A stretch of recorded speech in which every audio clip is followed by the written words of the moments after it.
Welcome back to Yoga Insider Podcast. I'm your host, Alex Waycott. On today's episode, I am doing something totally different from what I've done before, and I am doing an interview with the producer of Yoga Insider Podcast, who also happens to be my husband, Kyler Pierce. Kyler is an audio engineer, he's a music producer, he's a multi-instrumentalist, he's been working in the music industry for years, and he's also been collaborating with me on tons of yoga-related projects for a really long time.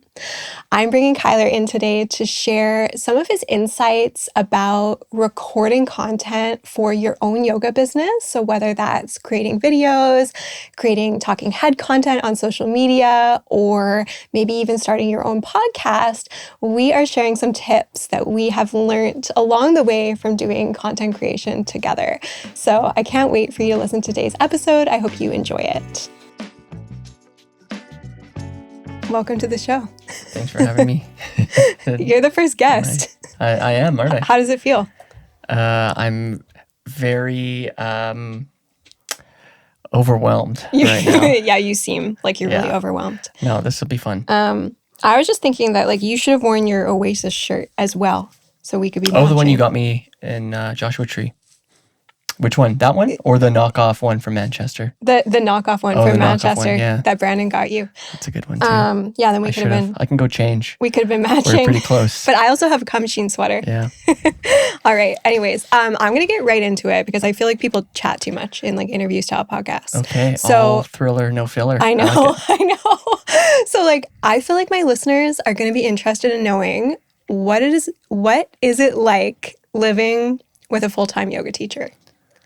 As somebody who isn't involved in yoga at all. And you're not involved at all. Classes. Yeah. It's interesting. I find the furniture gets moved around a lot. Why? Because you're just taking over a space to plan classes and try things out. You're always asking me to assist you with things that just don't seem normal in a normal household, I guess. Give an example. I don't know. You'll be in some sort of twist or something and say, come push on my back or something like that. And I'm cooking dinner. That's true. I ask you to come and give me hands-on assists. Yeah. And you don't know how to I have no idea what I'm doing. I'm can you just lay on me in this pose? And you're like, no. No, I'm very incompetent with that. But it's interesting. It's very interesting. I see a lot of parallels with the other things that you do to industries that I'm involved in with music and audio and things like that. So, this will be interesting to chat about some of that. Yeah, I'm excited. I feel like you have a lot of good insight, especially with us working together on so many projects, literally since we've met. Mm-hmm. That's how we've met. That's how we met. Yeah, and I feel like I should set the stage a little bit for my listeners because I know that there's obviously people who listen to Yoga Insider Podcast who know me on a personal level and they maybe know you as well and listen to the podcast every week. I feel so famous. I know you they are know famous. Oh, yeah.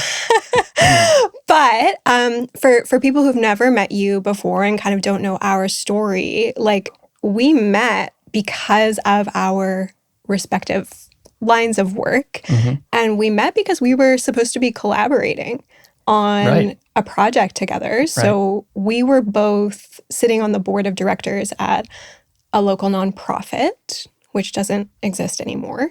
And I had just recently quit my big girl working at a university job because I decided that I wanted to pursue teaching yoga full time. And you were in a bit of a transitional. I had just done the same, except it was transitioning into full-time music and audio production right around the same time. Yeah. So we met at a weird time in our lives. Mm-hmm. And then we were supposed to be collaborating together to create a fundraiser for that nonprofit. And it was going to be a class where we combined a big group yoga class with live music. Mm-hmm. And we ended up doing it elsewhere after that nonprofit sort of fell apart. So we did end up doing the collaboration in a different environment, different context, which was very cool. We managed to make it work. Yeah, exactly. Because we did it. We just did it. I know. That's what we do. So do you remember some of our early kind of collaborations? Because a lot of it was kind of combining our skill sets, essentially. Like, yeah, it was a lot of just sort of feeling out what each of us could bring. It was a live music, and yoga collaboration. So I was trying to curate sounds and with live looping and things like that around the flow of your class. So the dynamics in terms of getting to a peak pose. I know we discussed some of the concepts of your classes before I started to kind of make a roadmap of how I would get to certain dynamic levels of the music. And so there was some thought put into it. But we also just kind of decided we'd just set a date and try it, which was really cool. So I had to develop a whole new system. I'd never done live looping before. I was playing like 4 or 5 instruments. It was like rolling an entire recording studio onto a stage. And then we had to find venues that would have us. So we ended up doing it a few times. We did quite a few of them at different locations. Some were like indoors, collaborating with local businesses. Some of them were outdoors. And I feel like what we were offering was unique, like just because in terms of like adding the music, it was really about creating a vibe and creating a mood. And it's different compared to like a lot of the things that are out there now where it's more like, I don't know, like crystal bowls and things like that. Like this was not like that whatsoever. No.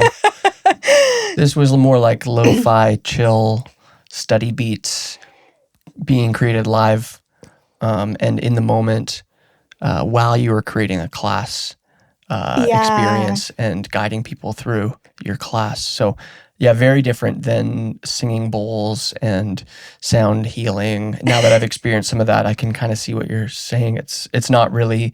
It wasn't there's like that nothing at really all. comparable that I've found around here.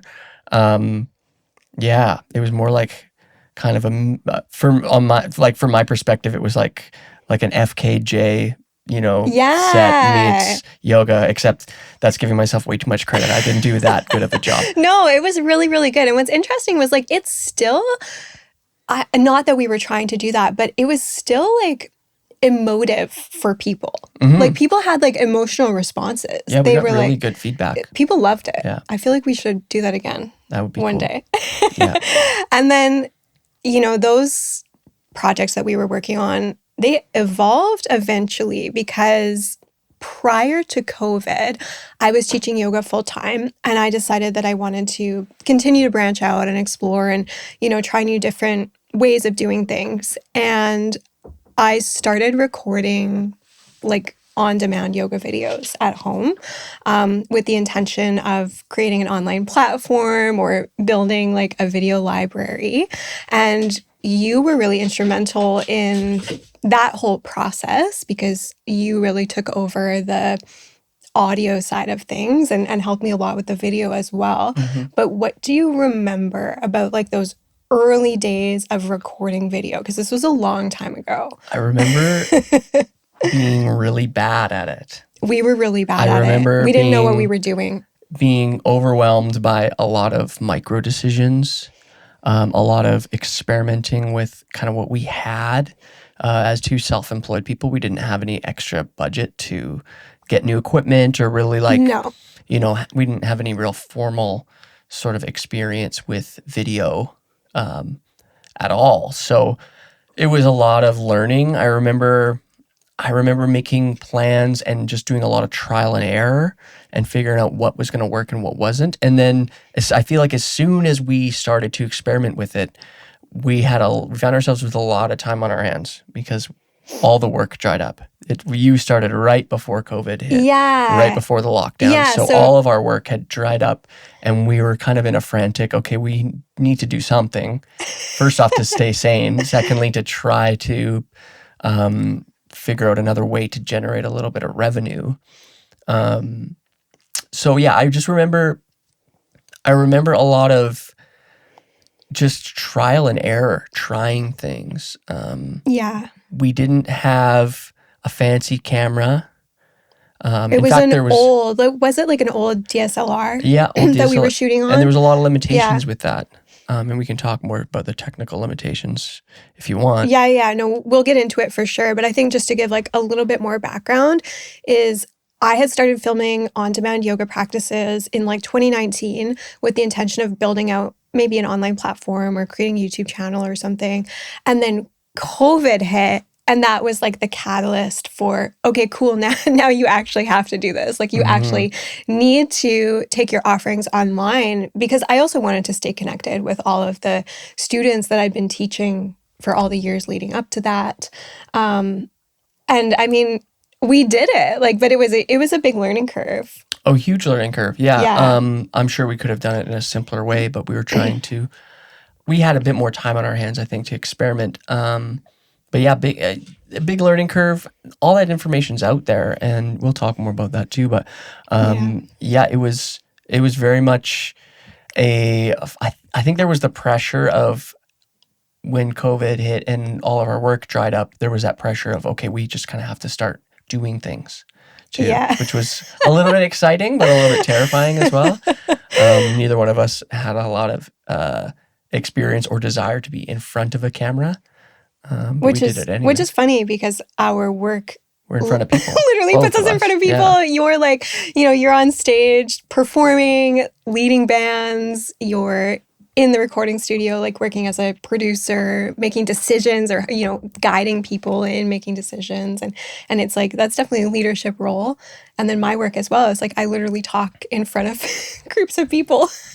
Yeah. I don't know why All it day felt long. different. It just felt different Yeah. with a camera. I know. I think because you get to look back at it yourself and you have to decide if that's the take. And that's Right? something you have to overcome. And there's it takes like a long time. that cringy aspect too, of like seeing yourself on video Yeah. and hearing your voice. And I Yeah. know that musicians, like in the recording studio, I'm sure that they have the same It problem. never ends. They're like sick of hearing their own voice. Do you think that people kind of misunderstand how much work goes into creating content like that, like behind the scenes? I do. I think they misunderstand not just how much work, but how much like internal work it takes to kind of let go as well. It's a journey, and you never reach perfection. You kind of have to embrace being bad at something. And there is a lot of work and a lot of time spent experimenting, trying things. But you kind of have to do that to get good at anything, right? Yeah, That's it's part really of the it. process. It's part of the process. And I feel like I say the same thing to like yoga teachers who are in training Yeah. as well, that like, when you first start teaching, you're probably not going to be amazing. And nobody likes to hear that. But like, you actually have to get out there and just like teach and try things in order to get better. I want to ask you about audio and video production a little bit more, Okay. like more specifically, because that is your area of expertise. And I know that, a lot of yoga teachers are wanting to create maybe on-demand yoga videos. They're wanting to record themselves teaching. They're feeling like they want to make maybe like talking head videos for social media. If somebody was wanting to get into that, specifically a yoga teacher, and they didn't have any fancy equipment and they didn't have budget to like invest in any fancy equipment, what would you recommend to them for getting started? Like, how should they approach that? Okay, so just to kind of lay the foundation of some of the technical issues that we experienced and help kind of funnel our workflow into what we're doing now and how we streamlined it. There's always going to be limitations with the gear that you have. So it's just kind of figuring out a way to work around them. If you don't have a budget and let's say you have a smartphone. Yeah. Smartphone is great. Just set it up on a tripod or on a stand, get a good frame that you like, record yourself, doing the poses, maybe say them out loud as if you were teaching them and doing them at the same time. But then I think what we found was really a huge benefit was having good audio on top of your video, because when you're doing these online classes, you're not watching the screen. You're in down dog. You're in some true. pose. You're not It's able true. to look at the screen. So Yeah. having really good audio helps. So I would say plan your classes where you can do a voiceover on top of that video. And you could do that in CapCut. You could do that in Instagram Reels or edits. I mean, there's lots of different apps where you can do that. If you're doing it on a computer, I'm sure, iMovie or whatever video editing software you can get for free will have an ability for you to record or sync up audio that you've recorded. Maybe you're watching the video and you're just recording into voice notes on your phone and talking a little bit closer to it. That would be sufficient. Yeah. Because they just need to have clear, audible verbal cues to do the classes. Right. So that's a really good point. So then if it's feasible, because obviously it's different if you're like teaching a live class on Zoom, for example, and you're recording that on Zoom and then planning to like upload it later, like you're not going to be able to do a voiceover, right? No. But in the case where you're filming like an on-demand class or a course or something like that, your recommendation would be to do the audio voiceover separately, kind of like we did when we were doing on-demand classes. Do you want to talk a little bit about that process? Like how we actually filmed those classes? So we had a really bad camera. Yep. We were lucky that I come from an audio background, so I had lots of mics. So not everybody's going to be in this situation, but we had some mics and some time to experiment and that sort of thing. So the video limitation we had was it would record 15 minutes. So you had to plan your classes where you would be in some sort of pose at the 15-minute mark or just before, where you could stand up, turn the camera off, turn it back on, hit record, and get another 15 minutes, and we'd stitch them together with a really bad crossfade. Yeah, it was fine. I didn't have the luxury of being able, because I was recording like sometimes hour-long yoga practices or close to that, and like I didn't have the luxury of being able to just like record myself doing the practice from start to finish. Every 15 minutes, I had to get up and like restart the camera because our camera wasn't even designed really for videos. We should have just been doing it on a smartphone, let's be honest. But we got into this system and it worked. So every 15 minutes, I would have to get up and like restart the camera and I would film the whole class. And then afterwards, then there was like a whole second process that we had to go through. So I would stitch those videos together in, I think I was just using iMovie at the time. Yeah. Free software with on a Mac, if you have a Mac. Stitch those videos together, and then we would just watch the video. You would have your verbal cues because you planned this class, obviously. You have your notes in front of you, and you would just be doing the verbal cues into a microphone. And then we'd drop that audio into the video program afterwards. I think you can record audio directly into iMovie. I was just using different software, so don't overthink it. Don't overthink any of this. And you would just have a good quality audio that was very, broadcast level. Like it felt like somebody was talking close to you, like a podcast. And then we would just basically mix those together, the video and the audio, and you'd have something to put on your platform. Yeah. It was quite straightforward. Once we got into a flow, it took us a while to get into that flow though and figure out the systems.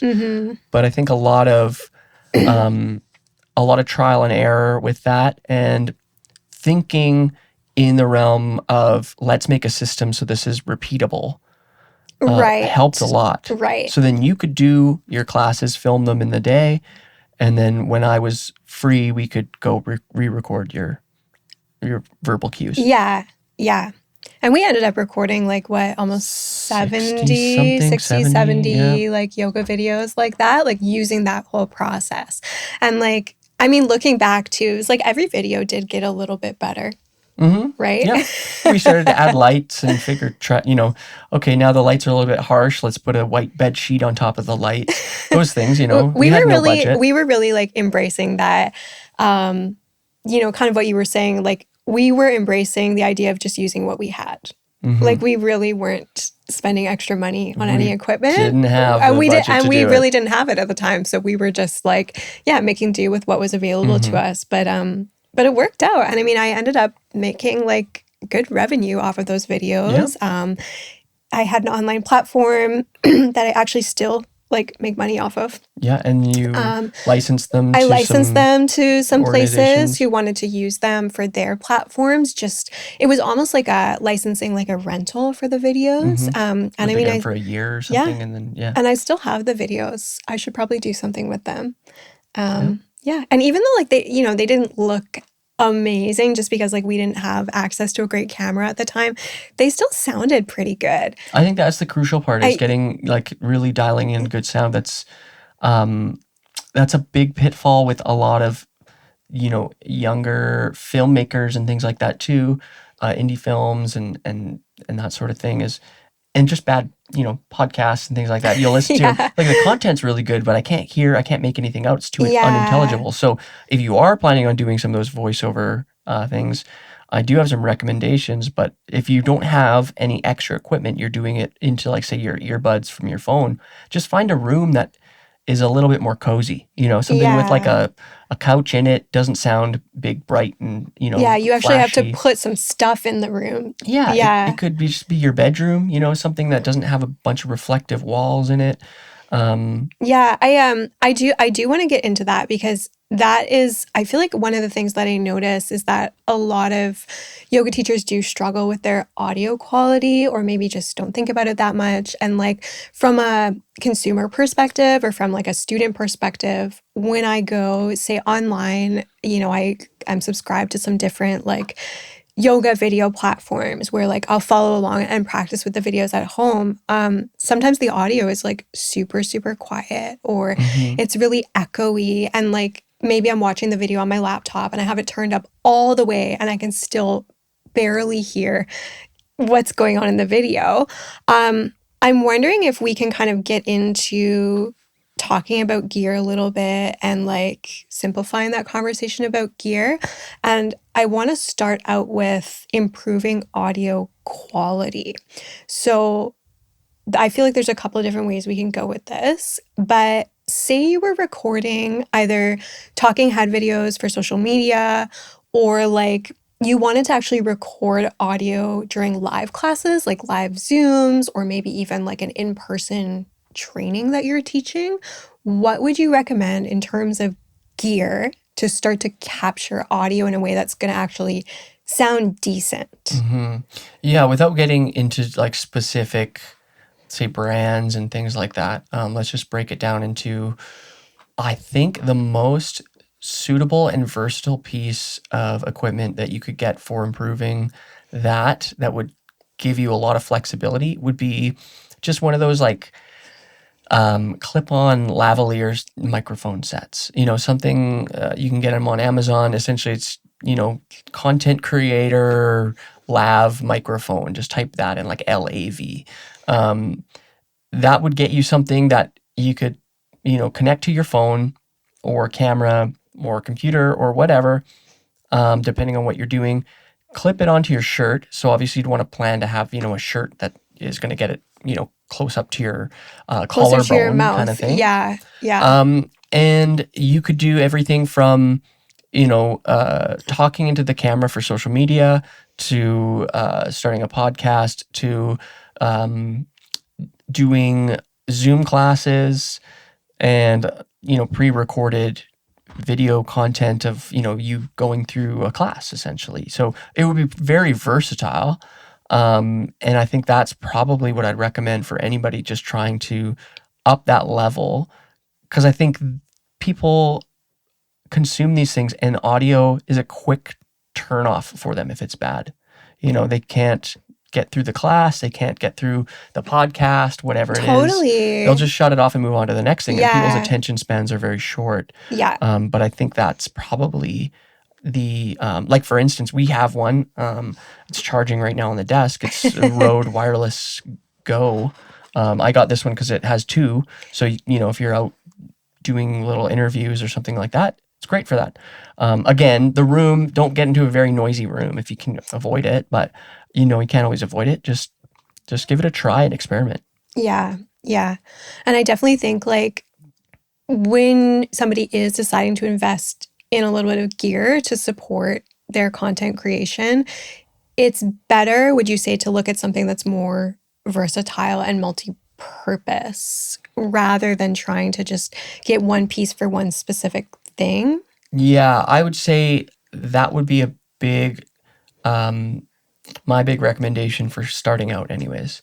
Get something that you can cover a bunch of ground. Because if you find yourself focusing in on a specific niche, and I'm sure this can be talked about in a bunch of different ways. But if you find this one thing that's like your niche and you're having a lot of fun doing it, you're getting a lot of traction doing it. Like, say, for example, it is Zoom classes. Maybe that's your one thing. Okay, great. If you want to, upgrade and get, the headset Britney style microphone, Yeah. great, you Yeah. can do that. But you have something that's working for right now. But it can also work for all those other things that you want it to. Right. Right? A Britney would probably work for all those things too. But Yeah. you wouldn't want to, film yourself doing a social media post with a headset microphone I on. know. I'm just trying to imagine, Right? like, if I had a Britney when I'm recording the podcast, I feel like I would look like a sports broadcaster. Yeah, you would. Yeah. Which is a look. That's a look. It's a look. I just don't know anything about sports. Yeah, that's okay. I feel like one thing that we learned right away when we were filming those on-demand yoga classes for so long was the importance of good lighting and how much lighting can make an impact even if you don't have access to like a really good camera, right? Because like even though we were using an old crappy camera, when we started to change the lighting, we were able to kind of like make the most out of what we had. So how do people start to work with the spaces that they already have and maybe the lighting that they already have if they're wanting to record videos or record like a podcast that's filmed like this one or talking head stuff? Like, how would you make the lighting better? I'm going to preface this with I am no lighting expert. We're all still learning here. And I think I just set these lights up very quickly. But I feel like we've learned about lighting. We've learned a little bit. Yeah. What I've found and, watching a lot of YouTube videos just because when something is interesting to me, I go down those rabbit holes. What I found is just overhead lighting, your typical lighting you're going to find in your living room or your dining room or something, is never flattering. Never flattering. So no overhead lighting. Yeah, That's the first rule, right? If you have like a it doesn't lamp look good. or something that can just cast a little bit of shadow to give you some contour, that sort of thing. Natural light is always really great. So we've found with your videos, for instance, your yoga videos that we were making during the lockdown and all that, you were filming a lot during the afternoon because we had a big window where you were set up. Yeah, I was never filming at night. You were never filming ever. at night. That's true. It was just a little bit more pleasing to the eye. And then also like just don't overthink it too much. Set up one light, and test just it. test it. Try it out. Yeah. You have to it's all trial and error. Yeah. And the thing that's different from those on-demand yoga videos that we were recording to like doing the podcast now is I don't have natural light in our home studio where there's zero natural light. Like I'm literally in like a little boxed in recording studio when I'm recording these podcasts. And so when I'm filming, we're using like lights. Yeah, I think there's like a $200 online. set from Amazon. Yeah. With a little diffusion box for each. Which helps a lot because hard light is really not super pleasant oftentimes. So that's why I mentioned, when we started, we were using a little bed sheet over top of the lights. Yeah. Which helps. Use what you have to diffuse the light. But I mean, these work as well too, because even though there is no natural light in the space where we're filming, like you have a lot of control over the lighting. In that case too. Yeah. Are we getting too niche here? Are we getting too... No. Okay. No. I like it. I want to talk about this stuff because I feel like, it kind of brings me into my next question too. Our dog is getting bored here. Yeah, I know our dog is like grunting at us right now and trying to push his way between us. But I feel like, a big pain point for a lot of yoga teachers when it comes to content creation and filming and recording things is that they get stuck in that pattern of overthinking. And I'm curious from your perspective, because I know that there's going to be a ton of crossover here between the yoga industry and the music industry, but why do you think that so many yoga teachers get intimidated or Waylon's moving my chair, get intimidated or feel that kind of like analysis paralysis when it comes to actually like filming content and creating content or recording? Like, how do they start to break that barrier? Well, it's scary to get started on something that you're going to be really bad at. Like it's true. Kind of terrifying. I think you kind of have to let go. And I think the interesting thing with yoga and yoga students is they're so attuned to that mentality of just kind of sitting in silence and letting go and that sort of thing. But they don't always necessarily carry into other aspects of their lives too, right? Like it can be very challenging. And with video and audio in particular, the fact that you can look back on it afterwards and say, oh, that looks so bad and that's so cringe what I said. You kind of have to have this mentality of just do it, try it, put it out there, move on to the next. Yeah. Otherwise, nothing will get done. And that is a very relatable thing with music and audio. The amount of projects that I've seen just dwindle and, get stuck in a vault and never get released, or just never get off the ground at all because somebody's afraid of taking that one step or making one micro decision that would get you to the next decision. They're stuck in that spiral. So it is a mental challenge, and I think it takes a discipline to do it. But the discipline is really just letting go and trying something, accepting that you're going to be really bad at it off the start. I mean, by no means do I think this is a top tier level production. We're filming on one camera here with the two of us sitting in my recording studio. But we've made steps and we've grown and we've tried a lot of things and we've put a lot of research, time into researching this stuff too, right? Yeah. So like what habits or kind of systems do you think we've developed over time from years ago when we were first filming yoga videos to now, where we've been able to make filming and capturing audio smoother and less stressful?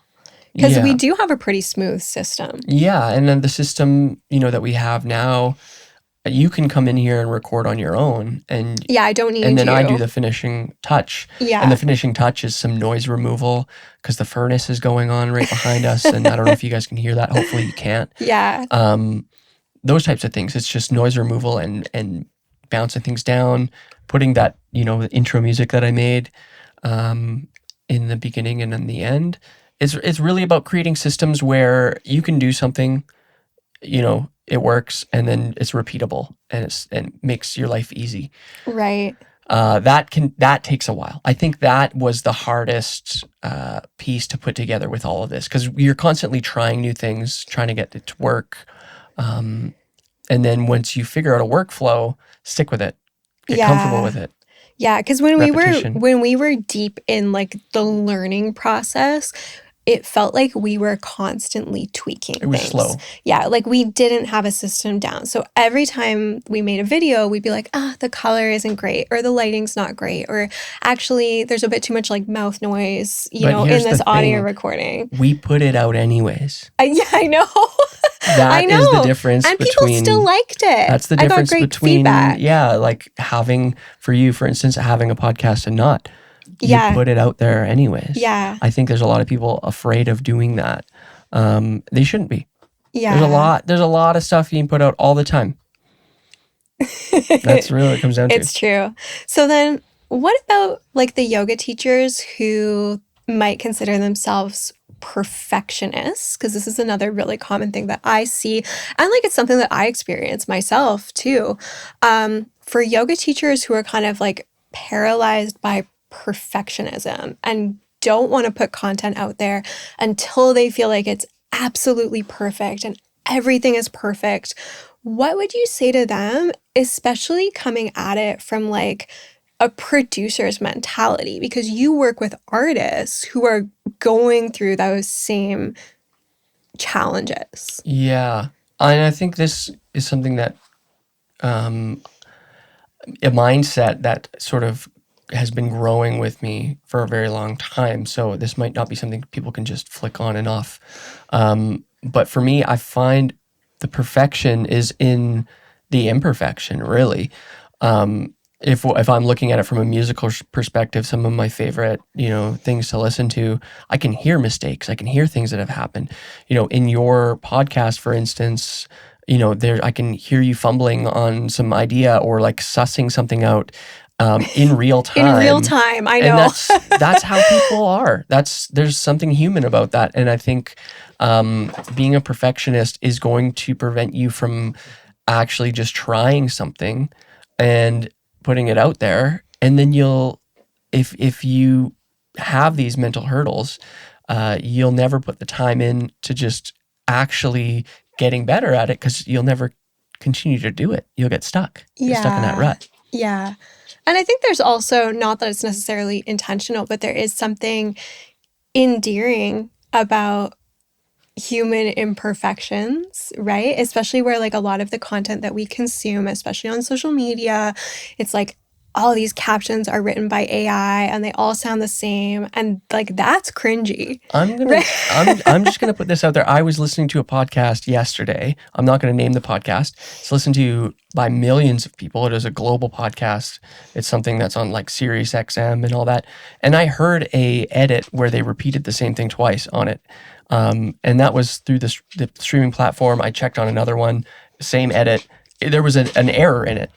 They put it out anyways. Yeah. This was millions of people are hearing this. Did it turn me off? No, I don't care. Yeah. I'm there for the content. Yeah. So don't overthink it. Okay. And put out your imperfect content. Everybody's anyways. Imperfect. That's the perfection of life. All right. I'm just seeing if I have any more questions for you, just in terms of like audio and stuff like that. Here's another big one. And again, this is more for like your audio engineering expertise. But if somebody's voice is too echoey or too quiet, how do they fix that? Because even though they might have the mic that you suggested, that's still another problem. That could be, yeah. Yeah. Yeah, I've seen people record, voiceovers in, a glass room or near a window or something, and it sounds very, reverberant is the term. So it sounds like a big echoey space. There are tools out there that's something that you'd probably need to spend a little bit of money investing in. It's a piece of software. One that we use in here is called Clarity, made by a company called Waves. That's just one of the few little pieces for removing. It uses AI to sort of remove noise. I'm sure there's lots out there. That's just one that I'm familiar with, but that would work in whatever video software you're using, I'm sure.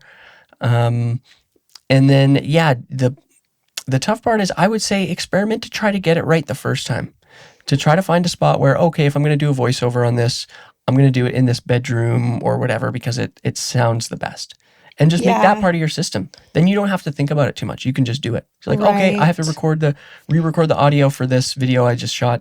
I'm going to lock myself in this, bedroom or sit in this corner with my laptop open on the couch and record it and hold it in this particular way. Whatever it is, whatever works, right? And then if it's too quiet, if you're, say, editing on your phone or something and, CapCut or whatever it is, turn that volume up, export it so it's like a video on your phone so you can review it before you post it, and just reference it to, is this loud enough? When I put headphones on and listen to it, is it kind of around the volume of, like, say, the podcasts I listen to and, the videos I watch on YouTube?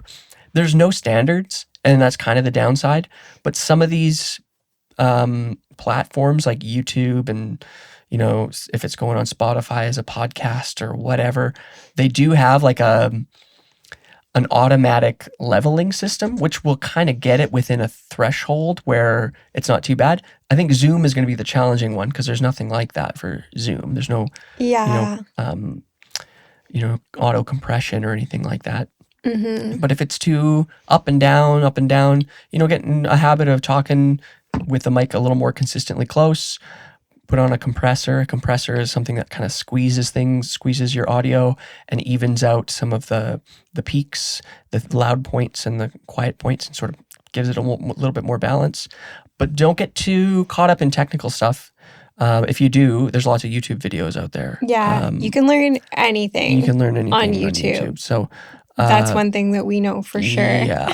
Don't overthink it. Don't get too caught in the weeds. You're asking a lot of very technical questions in a field that is not something that a lot of your yoga these students and friends and listeners are going to be super interested in, I think. But, this is like the tools that help us get the product and get your podcast out and your videos out. Yeah, no, that's all great. So like, to remove the barriers for someone just getting started, I would definitely say the recommendation is like use the gear that you already have. And for most of us, it's going to be a smartphone that you already have in your pocket. So maybe you just get like a tripod for it or something like that. Maybe you play around with some lamps in your house that you already have. If you're going to start investing in equipment, think about what's going to be versatile. Like you said, that little lav mic. Where do you think that people maybe like overspend or like don't do enough research when they're getting into that stage of like content creation where maybe they have a budget to work with, they want to start to invest in some more gear or some more software or something like that? Like, do you see people kind of like spending money on the wrong thing that's not helpful? Yeah, people always spend money on something without doing enough research. I would say start with the free stuff, whatever free stuff you can. I mean, I started editing videos on some free software, and same with audio. I started with free stuff and found the limitations and workflow limitations. And then think about what's going to help you the most. So that's tough because everybody's always going to make a mistake spending at some point. They were going to buy the wrong thing or something that's kind of, a one-trick pony, if you will. I think the lav mic clip-on thing is going to be the most versatile for anybody that's trying to get into showing their face on social media to kind of let people know, hey, I'm teaching, or hey, I have this offering, or whatever it is. That's going to get you that side of things. It's going to get you the ability to do voiceover recording for, say, classes that you're offering online. You could do a podcast on it. It's kind of the one piece that I think covers a lot of ground. You could teach Zoom classes on it, all of that. So that would be my biggest recommendation, is just try that. Don't spend money on... You don't have to spend a ton of money to get into this. You have the tools if you have a smartphone anyways. Yeah. So then would you say that like a lot of people, their hesitation when it comes to getting started with content creation is more like psychological? It's self-inflicted. Or like self-inflicted, fear of being perceived, fear of putting yourself out there, fear of like being imperfect. Mm-hmm. Yeah. 100%. Yeah. 100% it is. Yeah. You kind of just have to do it and put yourself out there. It's scary. That's our attitude. Yeah. We have the same attitude. Yeah, and it's good because we reassure each other. Oh, you should just do that. Just do it. Just do it. Because otherwise it's never going to get done. I know. And people are never going to know what you do if you don't spend time talking about it and telling them about it. What's your favorite project that we've ever worked on? I'm liking the podcast, actually, because it's been find fun. myself listening to it, actually. And not just while I'm editing it. I mean, like I listen to it outside of the studio here. The video stuff that we were doing before, obviously was, I think it was a good learning experience, and we can craft better stuff now, I think. Just through experience and doing, 70 videos or whatever it was.